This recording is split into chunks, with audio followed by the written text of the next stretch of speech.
many women who work in male-dominated fields or in football particularly have to go the extra mile, and they have to do even more work just to prove that they belong, just to get the first step in there. And I think that empowers us. You see how Wrexham are not just building a football club, they're building a brand, and they have these sponsors. So their stadium naming rights, the cold brew coffee isn't even sold in the UK, but they're building this global brand. 2 Egyptian players. It's not chance. Like, we can say Mo Salah is an exception, but then when you have to, you do start dreaming. Like, this is realistic.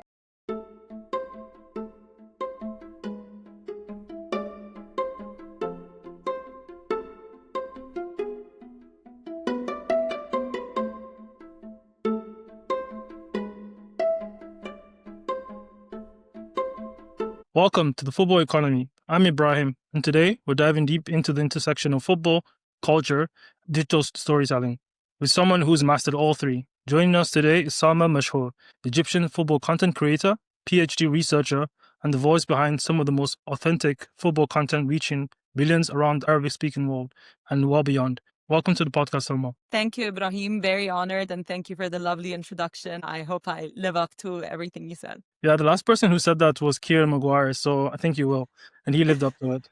So the first thing I want to dive into is basically like your journey. I mean, from your profile on LinkedIn, it says that you just graduated with a PhD degree, which is quite impressive. And I just wanted to understand what sort of like shaped you from an early age, and how that has sort of like been consistent all the way to where you are right now, where you have obtained a PhD, but obviously we'll dive into the football side. I think the essence of it all is I've always been very interested in research from an early age, like the very basic research, which was basically asking questions as a toddler, always badgering people for the answers, even when you don't get them. And now I have a toddler myself, so I'm seeing it start. So I think that was the grain of it all, like how I was so interested in getting answers. Answers weren't always satisfactory, so I'd look into them more. And then as I grew up, I started realizing there's research, and you don't have to just ask the adults in your life, the adults around you. You can dive deep into it. So I think research has always been a huge part of my life. And I think that's what that's why I've always wanted to do further education. I love doing my PhD. It wasn't smooth sailing. Of course, the PhD is very difficult and very challenging. But I mean, when I was doing my research, I was loving every moment of it. Okay, yeah, it sounds makes sense. I mean, I have a family member who also has a PhD, so I understand the stress that goes into it. I mean, the thing that interests me the most is basically how you've been able to merge your research sort of like skills, or your interest in research, as you said, is probably innate in that sense, but also the ability to understand what moves people in terms of fans in football. I've watched a few of your videos, and obviously it's in Arabic, so my consumption sort of like rate is not that high in terms of how I was able to go through them. But what I've come across from it is that you have a very innate way of showing and perceiving football as it should be. And no, this doesn't sound, I hope this doesn't sound sexist, but football obviously was banned for women if I'm not mistaken, the 50s. And now we're seeing the proliferation of football for women.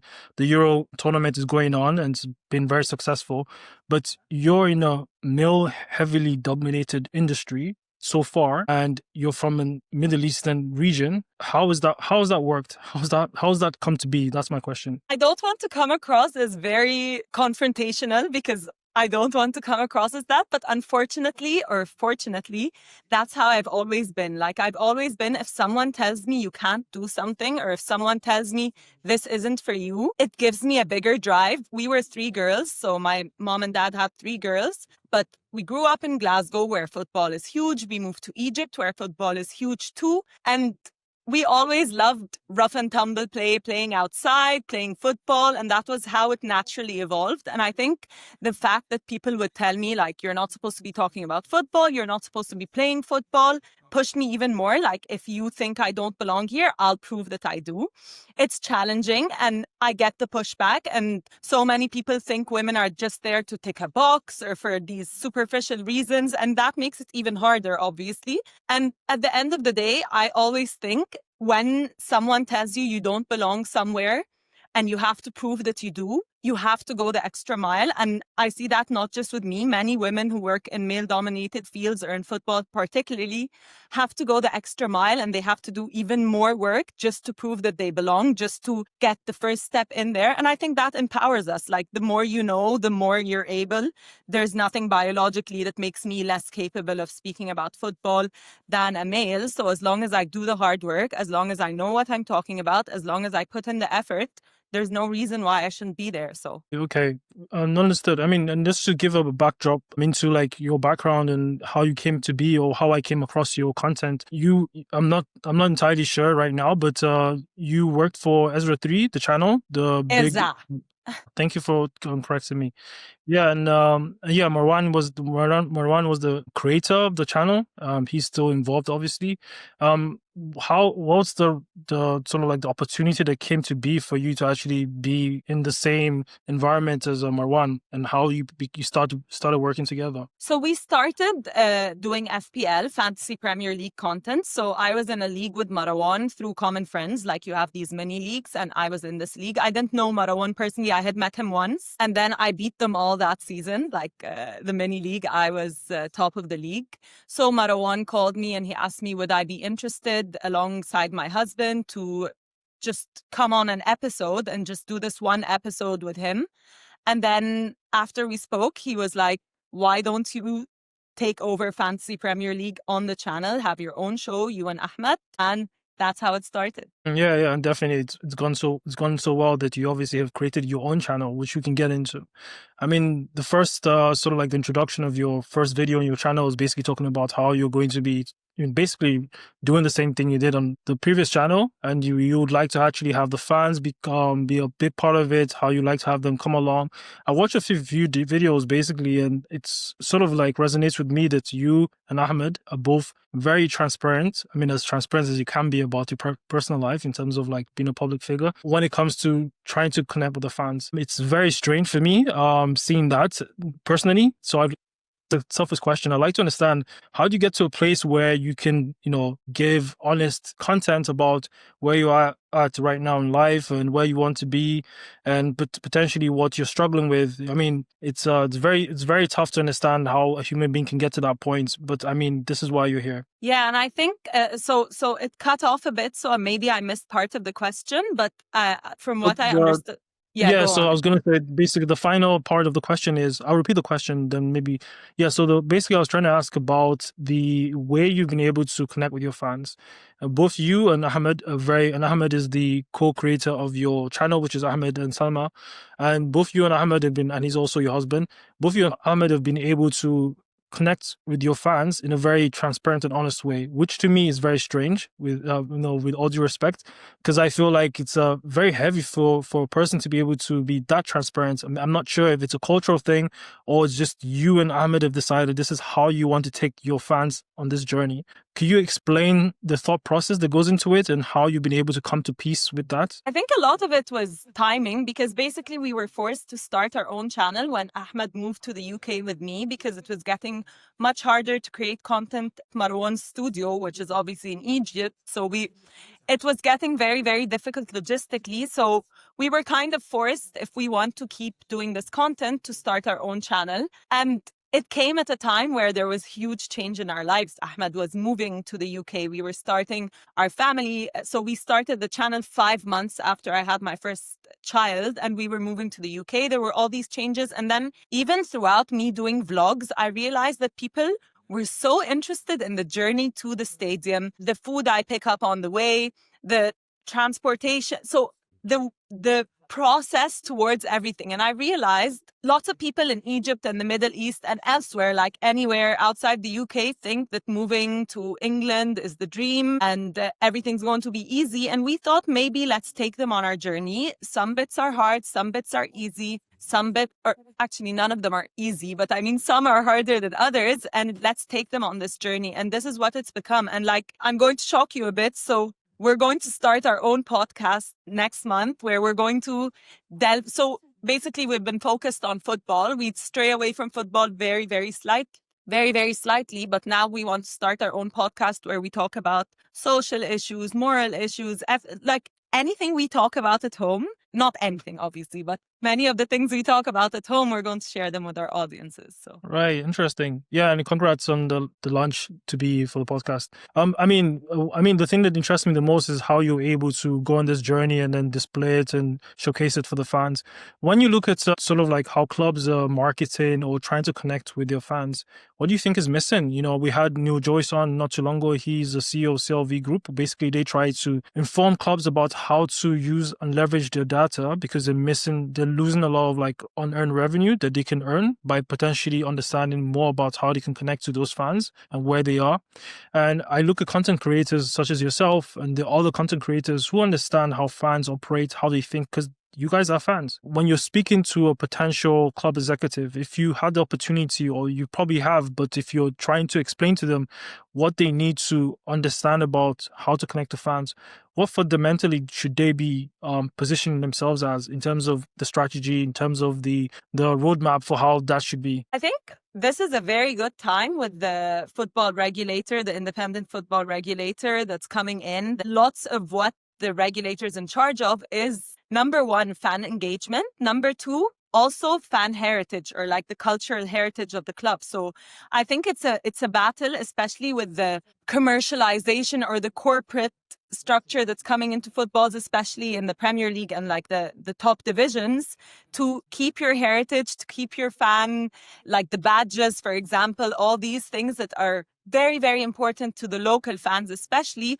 while also marketing for international fans, while also marketing for these international sponsors, different sponsors. And it's a very, very tricky thing to do. And I think like fan engagement has always been, and I'm sure every single club has some, all the way down to the 10th tier, has some form of fan engagement. And you see how it doesn't always work. You see how all of the clubs, even so, when I was at a football conference recently and we were saying how in the Premier League clubs, it's very different because you have a whole group of people that are in charge of fan engagement. But then as you go down the leagues, you have one person that only one part of their job is fan engagement, even though technically fan engagement in the lower leagues is much more important because gate receipts are massive. Many of the stadiums aren't full. So you basically need to market to fill these chairs that are just lost revenue every minute. So I think it's very, very tricky. But if I would, and I know this is easier said than done. I work in politics and I know these things can be,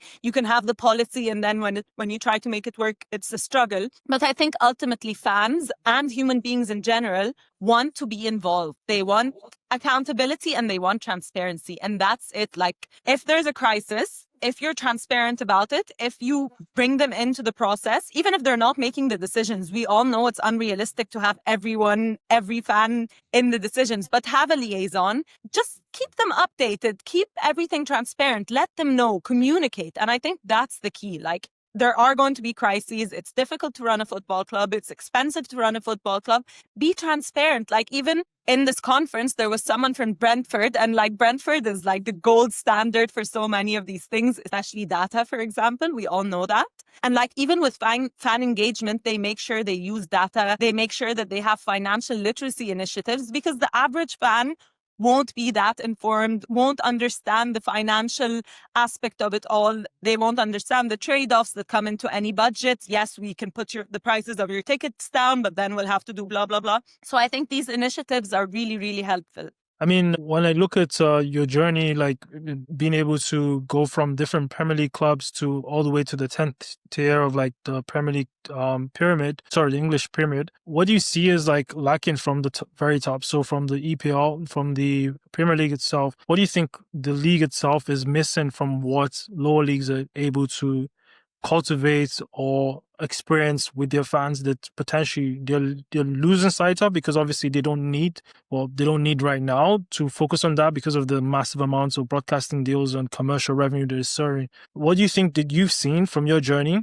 visiting all these clubs all the way from England but also in Scotland also where you visited different clubs and different matches? I think so. What made me start going to these games is in the Euros in Germany when I went and I was talking to the English fans, the ultras, or not necessarily, not all of them were ultras, but they were the ones right behind the goal, the ones that are chanting all game long. And when I was asking them what teams do you support, not one of them said, not just a Premier League team, not one of them said a team I had heard of. And it made me realize, like, these are massive England fans. They travel behind England all the time and they support clubs I'd never heard of. And I thought, I'm doing something wrong if I'm not realizing how much there is out there. And like, no one gets it because I'm not talking about English fans. I'm talking about fans abroad. They don't see the pyramid. They don't see anything about it because it's not on TV. You have to go get in deeper if you want to access matches in the National League, for example. So,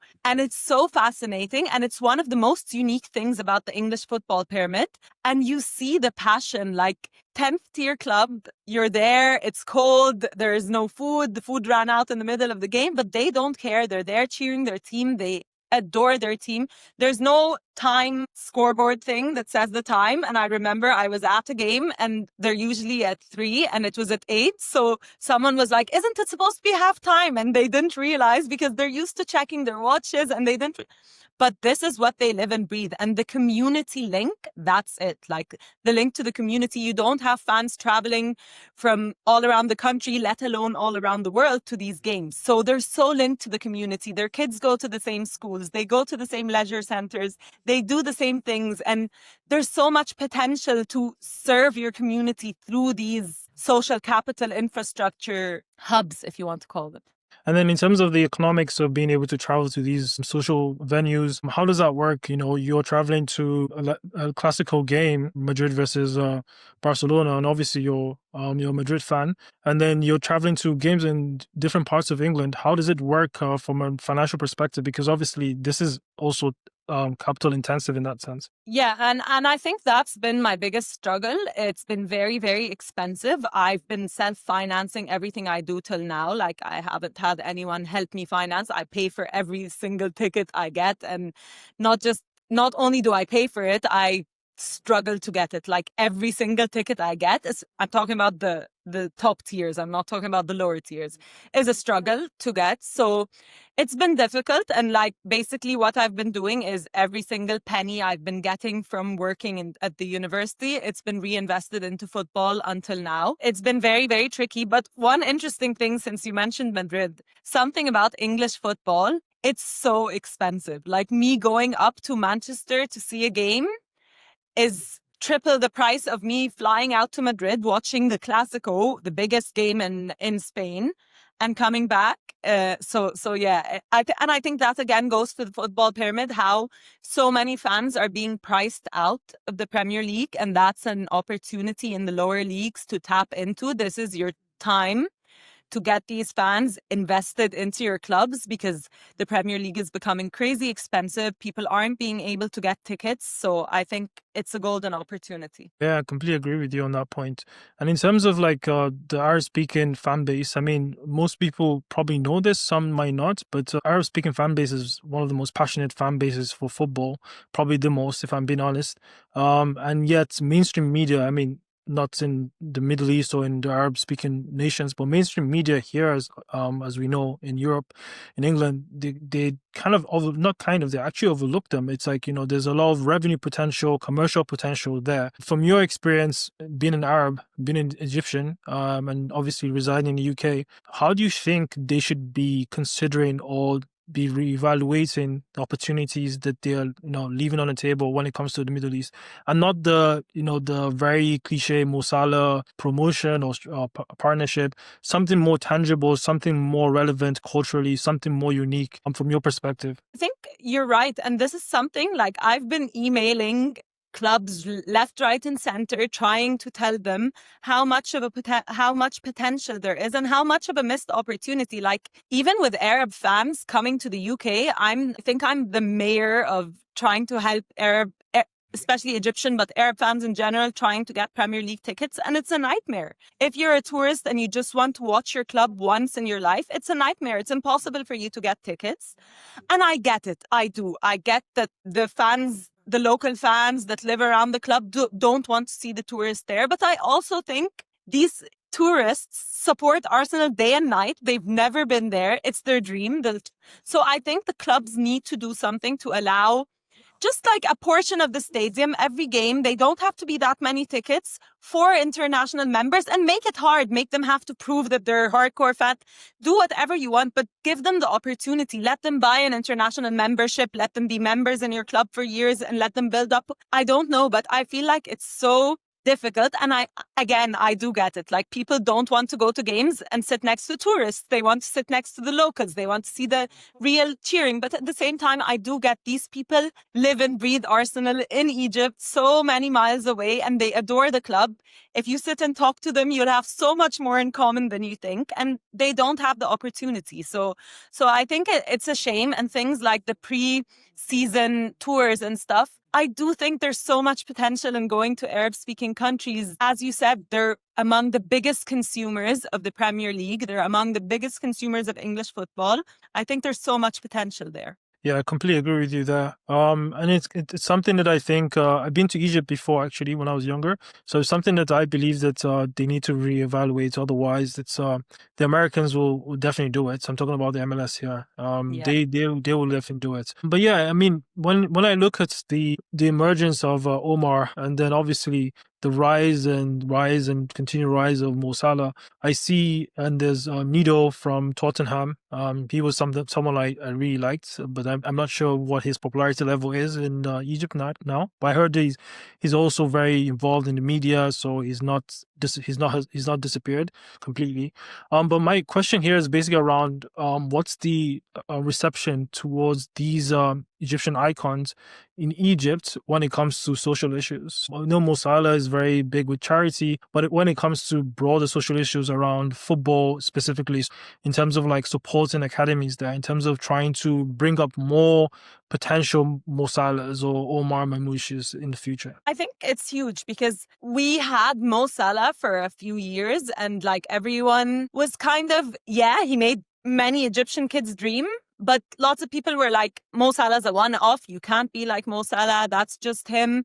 And then Omar Marmoush coming over, and like for a long time last season, both of them were topping the goals and the goal contribution charts in Europe. So to have two Egyptian players, it's not chance. Like, we can say Mo Salah is an exception, but then when you have two, you do start dreaming. Like, this is realistic. We also saw how they both took non-traditional routes, how they both went to Europe straight away. Like, Omar went to Germany, Mo Salah went to Switzerland, how they took the non-traditional route. And maybe people are going to try to emulate something like that. Maybe they're realizing maybe that works. That doesn't mean that going through the Egyptian route is wrong. I mean, when you see this work for two players and they reach the heights that Mo Salah and Omar Marmoush reached, you want to emulate them. So I think it's very interesting because they will let more people dream. They will let more children dream. They will make the dream seem more realistic. And I think Omar training under Guardiola, and how we know how demanding Guardiola is. Like, he wants dynamic players, he wants direct players, and you can see how Omar fits in multiple positions. Guardiola uses him in different positions, and until now, I think he's doing a very good job for your first season in the Premier League, being half a season going in mid-season when the club's struggling so much. I think he's been a real bright light for Man City, and I'm very excited for next season, and I hope they allow Egyptians and Arabs and lots of little children from third world countries, if we want to say, to dream. Yeah, well said. I agree. I'm originally from Nigeria, so I mean, we always felt that Nigerian superstars were, besides Kanu and Okocha, and maybe I'll leave it at that. But I felt like Nigerian superstars don't actually remain at the top for too long. They're very similar in the Brazilian sense, where they reach the heights and then they decline. But obviously Nigerians don't get to that very same level as the Brazilians, but Okocha and Kanu did. And when I see Mo Salah, I see Omar, I feel like at least the African flag is flying high a little bit. So, yeah. And I think also, like, that happens a lot with third world countries. You see the flair players, if you want to call them, the ones that are naturally talented, that they have short careers, that they don't focus on the nutrition, the science part of it, because that's not a big part of us growing up. Like, I was a professional swimmer in Egypt, and you don't have that focus from a young age to build a sustainable career where you reach your peak at the right age. You don't peak too early. You don't peak too late. All of the sports science and nutrition things, when you grasp it at a younger age and you are able to prolong your career and you're able to focus on these things and be very, very conscious of these things and then integrate them into hopefully Mo Salah and Omar Marmoush and their likes, build these academies. Mido, you were saying he has his own academy in Egypt now that he's building, where he focuses, I think, on things like that. So I think it's very, very important for the future generation. I mean, just to pull a thread there, so don't you think these things, when I hear you talk, the first thing that comes to mind is economics. Like these things require a lot of infrastructure, inflow of capital from investors or local investors.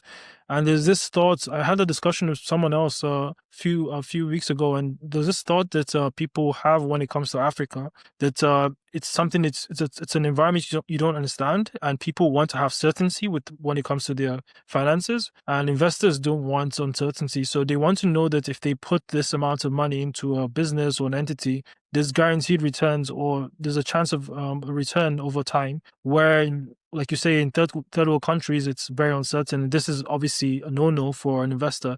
How does this change? Do we need people like you that have this ability to tell well-crafted, authentic stories, to tell the story of opportunities around academies in Africa and in Arab-speaking countries in Egypt? Or is there a different way to do it? Do we need to go through the policy route? As you say, politics is easy to participate in, hard to get things done there. What do you think needs to be done? I think it's not going to be a simple solution, but I think this hits the nail on the head. And this was so much of what my PhD dissertation was about, like the trade-off between long-term investment and short-term investment. And ultimately, that's the struggle in football clubs and in governments. You see how the government tends to be short-term and so basically I did a PhD in politics, and people hate politicians. And I keep saying, I'm not a politician, I'm a political scientist. And like political scientists wish the politicians would listen to them because it's the research, and that's it. So that's what they need. They need the research. So even if investors are short-term, you still have investors that have long-term visions. If there's proper research and proper evidence-based outcomes research, they will listen. They're not all just looking under their feet. You do have so many investments in third world, very risky countries, and the higher risk, the higher the return. So I think, and that's the essence of it all. And that's the analogies between football clubs and policymakers, and how everyone cares about the short term. A politician wants votes. A football club wants results today, not tomorrow. But we all know, or like scientists and researchers and economists know, that you have to have the research backing it up. You need to look ahead, because these short-term fixes and these short-term successes are not going to build what you need. And countries, especially in the third world, need to build for the future. So you do need that. You need to invest in something that will, yes, the fruits will come later, but you need to have these visionaries with well-backed research, with well-backed researchers and academia behind you and data behind you, and it should work. Yeah, I mean, when you talk about policy and politics and data, like the thing that comes to mind always is that it's one thing to have a lot of policy in front of you, or you have a vision or strategy when you're a political scientist or a political leader. There's another thing to have the ability to tell the story of what you're trying to achieve. And I see this especially with a lot of football leaders not being able to communicate properly. I'm talking about commercial leaders, but specifically sporting directors, CEOs even. Like, for instance, I'll say it, the CEO of Manchester United does a very bad job of communicating what the vision of the club is, besides trying to build the stadium. I mean, it's quite poor for a club of that size. I say this because I'm a fan of United, unfortunately. But I was just going to say sorry about that. Yeah, it's been tough. Now, you were probably very happy for a number of years, and hopefully they go back to their glory soon, but you must be struggling. Yeah, I had a very good childhood when it comes to United, so I can compensate. It balances out eventually. But yeah, I mean, it's very strange. Like, I really do think football is missing an opportunity to emphasize communication skills and communicating those to those fans, telling an actual story that people can believe. The whole point of life is to believe in hope. If there's no hope, the essence of life starts to die. It starts to crumble. The same thing reflects in sports, especially in football, where the whole story is around the hope of being able to get promotion, the hope of being able to get into the Conference League or the Europa League or the Champions League.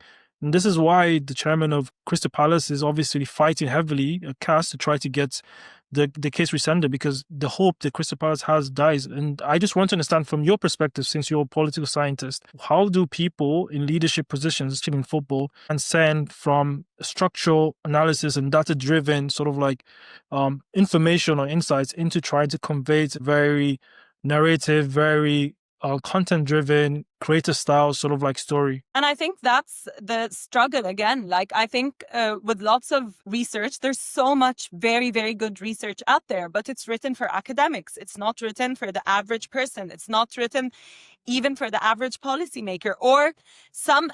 Even as a PhD researcher, I'm not saying I'm an expert or anything, but sometimes you read these papers and they're so difficult to read. And I think that's it. So making this research and making this data accessible. And again, that goes down to transparency and it goes down to telling your stories. And even within government, when I was doing an internship at the Scottish government, they had all these dashboards where they were trying to simplify so people understand where the budget is going and what outcome this budget is supposed to reach. And long-term goals, they show them. Short-term goals, they show them. And they have these very simple infographics. And that's a big part of being a researcher. Like, one of the main things they test you in your Viva or as you're doing your PhD is how you can convey your research, how you can give an elevator pitch of your dissertation, something I've worked on for 4 years, but I need to be able to explain it to my grandma my grandma's a PhD, but I mean, even if she wasn't, I need to be able to explain it to her in a few minutes. She needs to understand it. And I think the same is true with football clubs. You need to tell us what your goals are. Tell us what you're doing to reach these goals. Tell us your long-term goals. Tell us your short-term goals. Show us your budget. Show us what you're spending on. What are the outcomes that are in this budget? So I was working on a project called outcomes-based budgeting, and this is something they're trying to roll out in a number of governments. And then there's also participatory budgeting. And I know lots of people say that football fans only care about results and they only care about outcomes. And I mean, that to some extent might be true. Like, if you're losing all your matches and you're being very transparent, they won't really care. And if you're winning all your matches and you're not telling them anything, they won't really care. But most clubs are in the middle.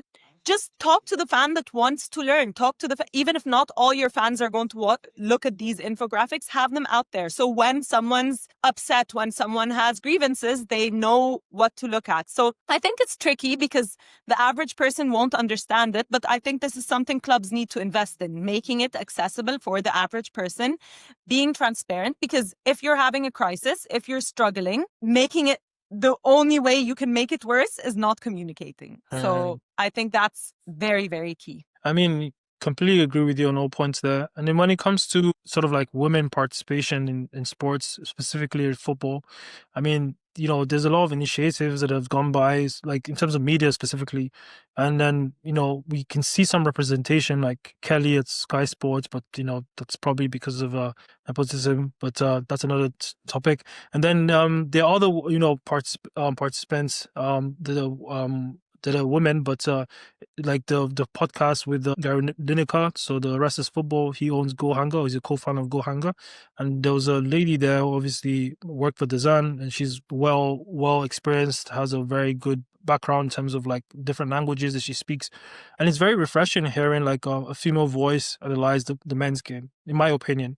Other people have their own opinions, and what I'm trying to understand is how can we get more female representation in men's football from a media lens? What needs to be done in terms of initiatives, in terms of support, in terms of representation? Because it's quite important that both men and women's game have not an equal balance, but have representations from different voices, because then it makes it interesting for the fans and the industry as a whole. I think it's going to be a challenge because I have origins in the Middle East, and it's even harder in the Middle East. But like, even here, when you think, so when I was moving here, I thought England would be much, much less patriarchal. But then when you try to talk about football, maybe they're not as aggressive about it, but you still have the undertones of patriarchy. When a woman makes mistakes on a football show, it's because she's a woman, not because she made a mistake and she's a human. No, it's because she's a woman. It's because she was brought there to tick a box anyway, so she isn't really that qualified. And I think if a woman isn't qualified and she's put into a position, that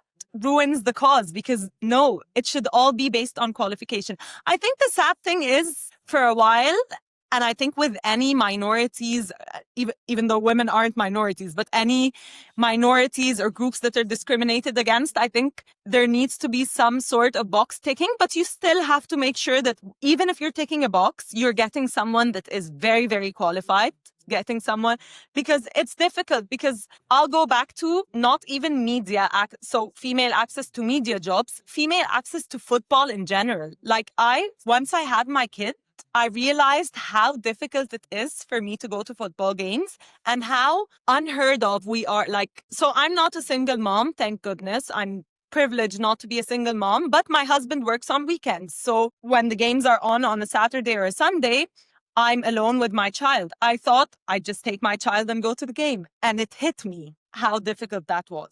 How many structural constraints there are for something like that. I called so many clubs and I argued with them on the phone. I told them, you're making it so difficult for women and mothers to go to football games. Even if you're able to get into the game, even if you by miracle you find a ticket for both you and my son was 1 month old and they were asking for him to have a ticket. And I was like, I don't mind paying for a ticket. I can't find any tickets. So basically you say, if I can't find 2 tickets, then I can't go to game. And everyone knows how hard it is to find 1 ticket. So it made it impossible. My son's 2 months old. He's in a carrier. He definitely doesn't need a ticket. He doesn't even need a seat. But the structure made it impossible. And then I was told that this is Premier League regulations, which I later realized is not the truth, because some clubs don't have that. So some clubs like Man City and Brighton, bless them, I can go in with my child if he doesn't need a seat. For example, I go to the game with a buggy because I don't have a car. Where can I leave the buggy? So I had to be innovative. I got this bicycle lock and I got this cover and I put it on a bicycle stand thing with a cover, and I was told off. So I told them, where am I supposed to leave the pram? Once you're inside, there's nowhere to breastfeed. There's nowhere to change the nappies. I change them on the floor. I always have a bag. It's so difficult. And then if you're stopping us from even watching the games, what hope do we have to commentate on the games and to get into the media and so I think there's so much that needs to be done. And I think women and moms need to be represented more. They need to be listened to more, because when I was complaining to these people on the phone, they'd never heard of this complaint before. No, I think I really understand what you're saying, because I have 2 kids under 2, well, under 3 now. Yes, I think it's not even it's a society issue, not just football. It's a wider society issue, especially in Europe. Women with kids are meant to basically deal with it at home, and there's no structural accessibility to support them, which is quite sad, because they're basically a very integral part of society. And yeah, it's something that football clubs specifically should be focused on trying to alleviate, because they're missing out on opportunities like you just mentioned. People want to come with their kids, introduce them into the beautiful game, as we say, and then try to enjoy it with their kid. And you're putting barriers and structures around to prevent that, or to make it harder, which is quite strange in my opinion. I mean, it's an opportunity for clubs who are listening or who would like to actually innovate and try to find solutions around this and make it more accessible for people of all types to come into football games. I mean, the thing that I'm very interested in talking about now is your game that you visited, Wrexham versus Birmingham, and what your general thoughts are when it comes to the sort of the rush for gold when it comes to American commercialization of football.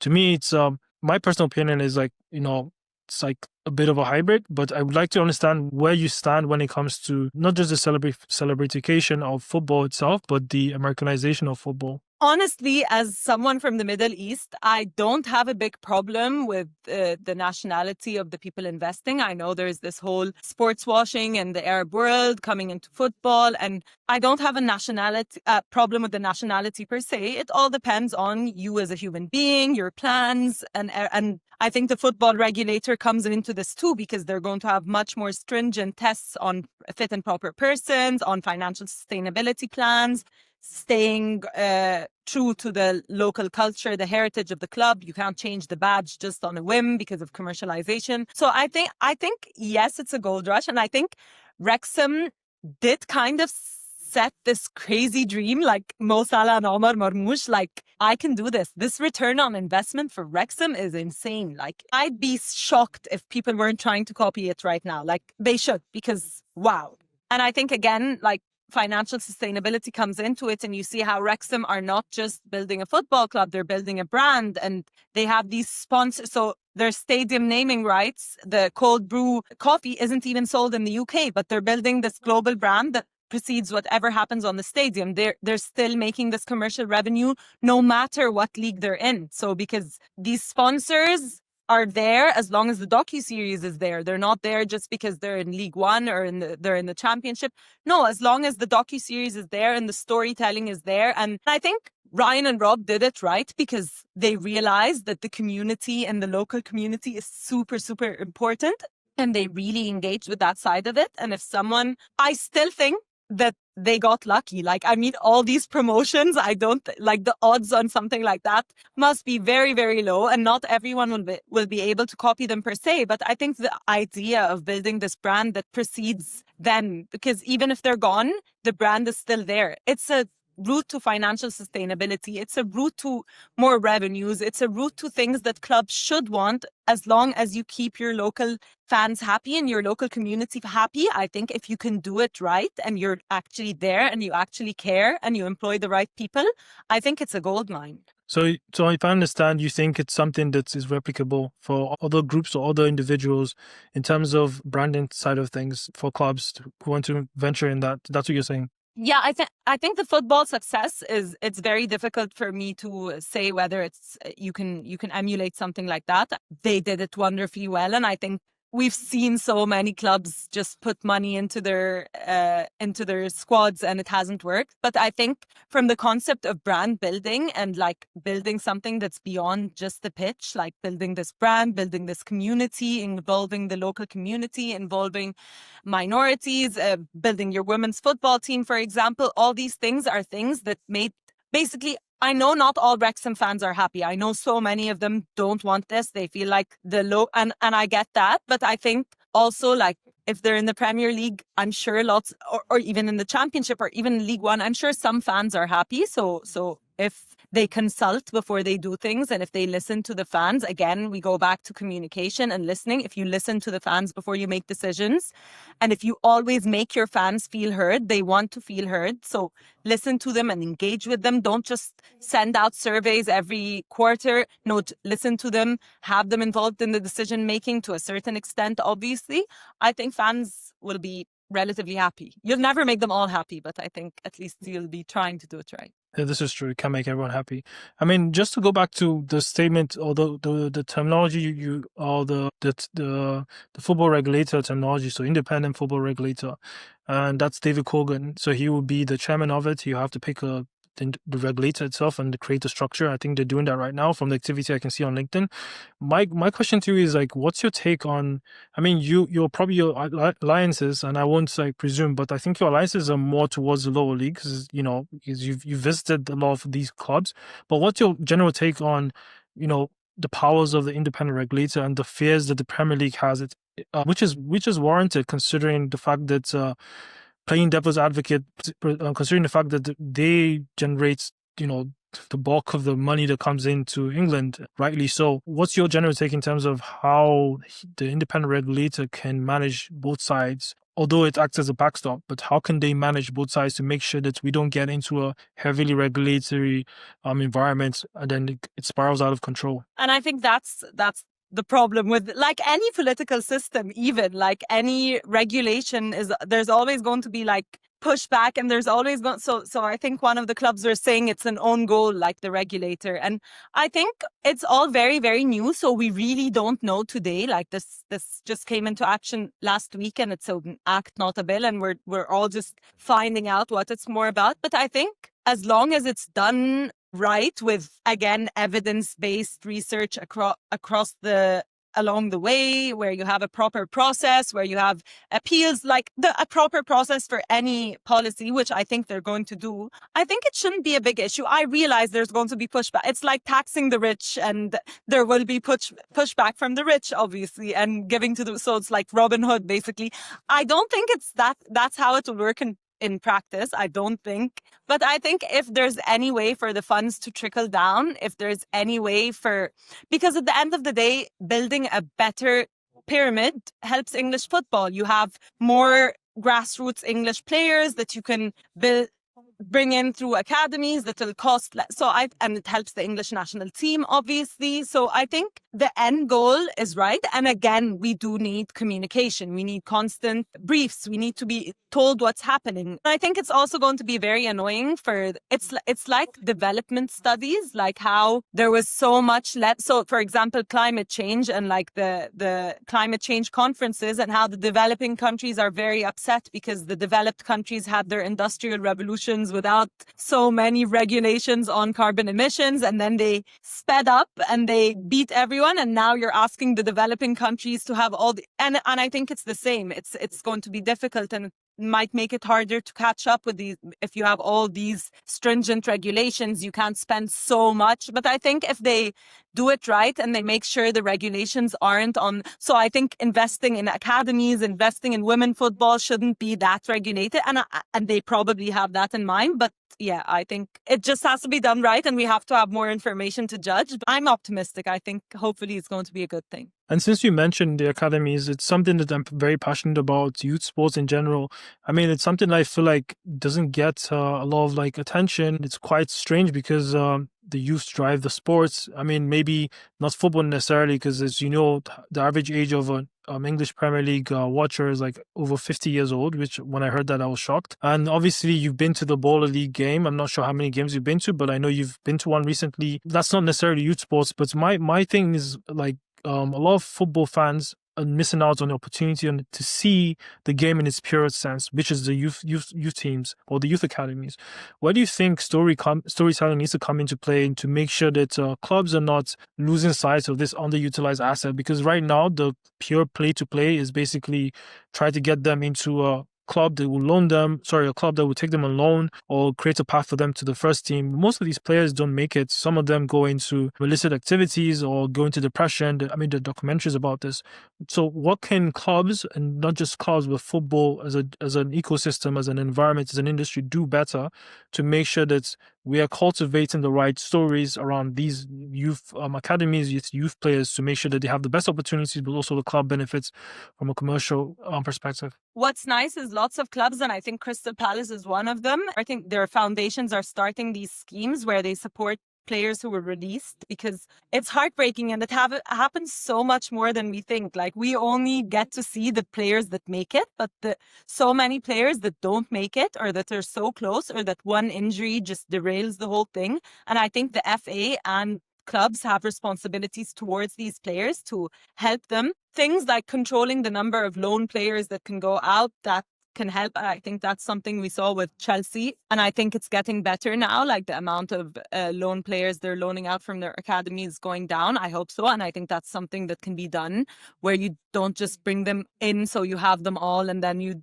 pick and choose later on. I think, and it again goes back to the essence of long-term versus short-term investment. Like, academies are long-term investments. If you have a proper top-tier academy, you will save money in the long term, but it costs so much to build it, and you won't see the fruits of it till. But I think most, at least Premier League clubs, have these academies, and I think we can also think of it like not just as academies, as social capital. Like, have these academies just to get the kids doing something, moving. After, even like lower league clubs, just have them there, and you're killing two birds with one stone. If they come up to be a great player, great. If not, they have something to do after school. They have something to socialize. They hopefully don't get into dangerous or even like just spend their whole day playing on a PlayStation or like playing video games. Let them play outside. So I think there's so much that can be built, like even councils as community infrastructure with these academies. They should work together and try to build something. I think, if I'm not mistaken, your husband works for Crystal Palace. That's correct? Yeah, he does. He works part-time for the foundation. Yeah. And then I know that Real Madrid is like a very big symbol in the Middle East, specifically in Egypt, in this discussion. I'm always fascinated by why a lot of people support Madrid. I mean, I support Madrid as an alternative club, but I'd like to understand from your perspective, what is it about Madrid? Because from my understanding, there's not been an Arab player who's played for Madrid, if I'm not mistaken. Probably there is, you can correct me. But I'm not sure actually, and like I wish I could give you a deeper answer because my answer is very very on the surface. I basically support Madrid because of chance, but I think this goes to something one of the Spanish foreign ministers I think said, and he said that Real Madrid is one of our best embassies or most important embassies around the world, and that goes back to the power of football in politics. And I think, yeah, Real Madrid is huge, as is Manchester United in the Middle East. And I think it goes back to winning. And there's also an aspect of it that's what was on TV. So the generation of my parents, they're very, very into Italian football. Most of them, if you ask them who they support, they're going to say AC Milan, Inter Milan, Juve, one of the Italian clubs, Napoli, etc., because that's what was on TV in the Arab world at the time. So I think that plays into it.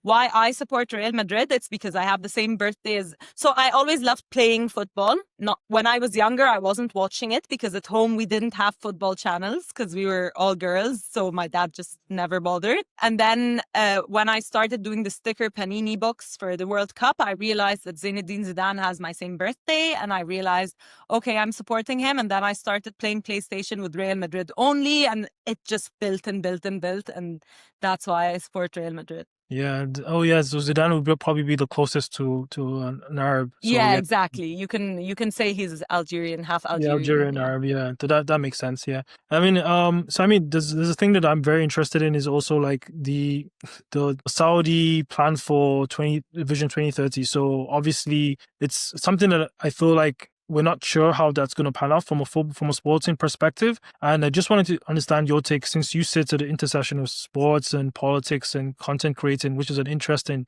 trifecta. I mean, oil prices are going down. There's a lot of like commitments to a lot of projects. The line, Yon, it's not going so well. The signals are not that good so far.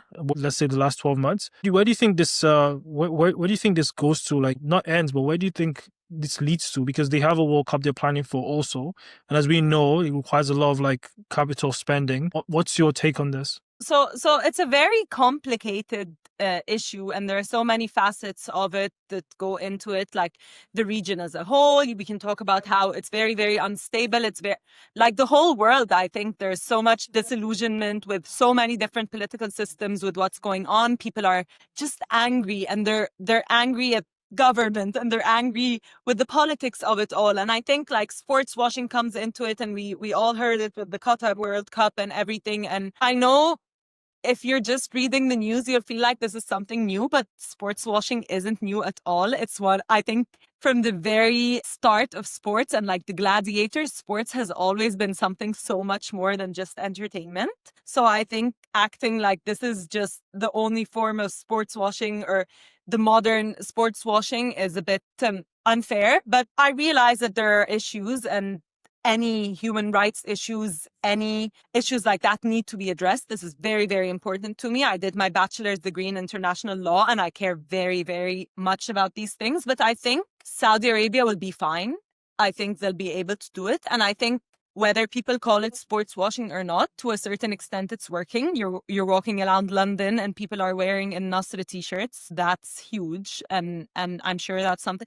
I don't think it's working to the extent that they thought it would initially. Like, I don't think everyone's tuning in to watch the Saudi Pro League every week. But I think maybe later on, like, you can't tell right now. I think they're doing something right. I think investing in football is very, very important. I think they're trying to do it the right way. They're getting the right people. I think that's all fine. Let's not talk about human rights and democracy and autocracy and everything, because I don't think we have time. Like, if we have all the time in the world, we won't be able to talk about that. But I think with regards to sports investment, I always think investing in sports is a good idea. I always think if you do it the right way, if you have a long-term plan, again, if you communicate, and as someone from the Middle East, I want the World Cup to be played in an Arab country. Yeah, hopefully one day Egypt is good enough to do it. So we'll see. Yeah, I mean, so my thoughts on this is basically that, like you say, it's too early to tell, and they'll make it to come into fruition because Qatar was able to do it. I mean, Qatar can do it. All due respect to Qataris, but the Saudis can do it also. Yeah. So my question is about the region in general when it comes to sports. There's not much initiative from a government perspective to try to encourage the masses to participate in sports? I mean, I'm aware of Saudi. They have been doing this recently with MBS being in charge. Not an endorsement of MBS, by the way, but they have like a top-down sort of like goal for youth participation in sports. But let's say Egypt, for instance, you can correct me, but I'm not sure. In most regions, most parts of these regions, sports is taken as a thing that should be focused on, as opposed to a thing that you just do because you're jobless or you have no direction in life. I mean, what's the thought process around that? I think even here, like you see the social inequality represented in sports. I think for you to be able to take your children to play sports is not something everyone can afford. It's very difficult. And with every sport, it's different. And I think like even for my son, who's basically a baby, I have to spend a significant amount of money to let him play sports. And I think lots of councils are trying to work on that, and that's important. And I think, of course, it gets even worse when you go to countries like Egypt, where people are so busy. Many of them have to work multiple jobs. Sports is kind of seen as a luxury to some extent. So not necessarily, because lots of people play sports anyway, but people aren't aware of the needs and the importance of sports. People aren't educated enough to understand how any types of sports are going to help you, how they're going to help your health. So I think education and awareness is super important. But of course, again, you need the top-down investment, you need the government buy-in. And these things, as we said, you don't see results for them right away. Even you might never see results for them. They are social enterprises. You're trying to build social capital. And as we all know, social capital takes years and years to materialize. So you need the government buy-in. I think there's a big role that charities and, like, for example, in England, the foundations for these clubs play in things like that. So I think charities, corporate social responsibility, and of course the government has to make sure that these facilities are available and that they are accessible. And I think, it's always so much harder in third world countries. And you see like people playing football, they have a football made out of a can of something that's squashed, and they're still playing football. They're still doing these sports. But yeah. Yeah, I completely agree with you on that point. And then finally, when it comes to like your time in Scotland studying, I mean, I visited Dundee, and I do know how the Scottish approach life and sports. But what's the big difference besides the financial difference between the English leagues and Scottish league? What's the biggest difference in terms of the entertainment value? I mean, because there are a lot of takes about how Scottish league is pure for football, and there's a lot of value there. But what's your general take? I think Scotland's very fascinating. Like when you look into the history of football, you see how much of a role Scotland played, and like even in the development of tactics. And I think Scottish football is super interesting. And then again, unfortunately, I haven't been able to go to the lower leagues in Scotland, which I'm sure are very interesting. But I think even if you look at the old firm and like see what football represents and what these clubs represent, it's not about football, or it's not just about football. You see the competing ideologies, the competing politics, the competing identities. I think there was this research where it said that it's one of the biggest contributors to sectarianism, that it was based on a poll, football. And I think, you can see soft power in it. You can see the political messaging. And like if you talk to so many people, they'll be like, Celtic fans will just do whatever, the opposite of whatever Rangers fans are going to do, and the rest. And like, I think it's very important. It's very interesting. I mean, there's this long running joke about Celtic fans, how you'll see every single flag in the stands except for a Scottish flag. And that's a long running joke. But I think Scottish football's fascinating. You see how popular the old firm rivalry is, and like how people I haven't been able to get a ticket, and I've gotten a ticket to so many good games. So that's on my bucket list. I really want to go to an old firm game next season. Because it's fascinating to me. Like when you ask someone from Scotland, who do you support? It's like no question. So they know, and it's like, this is who I am. This isn't who I support. So yeah, it definitely resonates with me also. So, I do believe like there's a lot of like dynamism that happens there as opposed to what we see in England and even here in Germany. So there's a lot of like underutilized opportunities in Scottish football and just Scotland in general, which I'm very interested to see how it plays out in next 3 to 5 years with, the proliferation of like in investments into England in general and the UK as a whole. So, I mean, we have this quick fire round basically where I ask a quick question and you tell me what comes to mind. And so the first question I have is basically, when you think about football, what's the first thing that you think of in terms of your general experiences with football, passion? And then best experience going around in football matches and football stadiums, what would that be? Well, that's a very, very difficult question. So I think England, Holland in the last Euros, I might have a short-term memory. Like I'm sure that, so I went to Real Madrid, PSG, the remontada, and I support Real Madrid. So that was crazy. But I think like the atmosphere before the game, the England-Holland game was amazing. What do you think needs to change in football for football to not get left behind? I think football needs to listen and communicate. What's your take on Ballers League? I loved it. Like I enjoyed it. I went once and then I found myself going every time I was able to get a ticket. I think there is an argument that this can be the future, like with Gen Z and how they consume entertainment and how they consume sports. There is an argument, and I think it's a very good investment project. Football games played in the USA. Do you agree with this or not? So I'm going to be selfish. The timing just doesn't work for a mom. Like I can't stay up that long to watch these games, so I'm going to be selfish. But I think football should be accessible. I think the USA should have their chance. I have a problem with the politics and like having a World Cup in a country where some people feel like they won't even be allowed in. That's another issue. I won't even discuss it. But I mean, just the concept of being played in the States, I don't have a problem with it per se. Just selfishly, the timings are very, very frustrating. So yeah, last few questions. Sepp Blatter's era as the FIFA president or current president's era? No, none of them. I can't. Okay. Yeah. That's a good answer, actually. And then, yeah, final question is a favorite book that has informed you about football and also life. So I'm reading Ex Genius now, and I love it. It's written very, very well, and it tackles very different subjects. So I'm really, really enjoying it. Thank you so much for being on the podcast. I really appreciate it, Salma. Thank you, Ibrahim. Great. And that's a wrap of this episode with Salma. And we touched on a few subjects from politics to economics to football fandom to audiences around the globe. And if you enjoyed this podcast, this episode, please share with like-minded individuals or people who are interested in business behind the game. Until next time, take care. Don't forget to subscribe and like. Bye.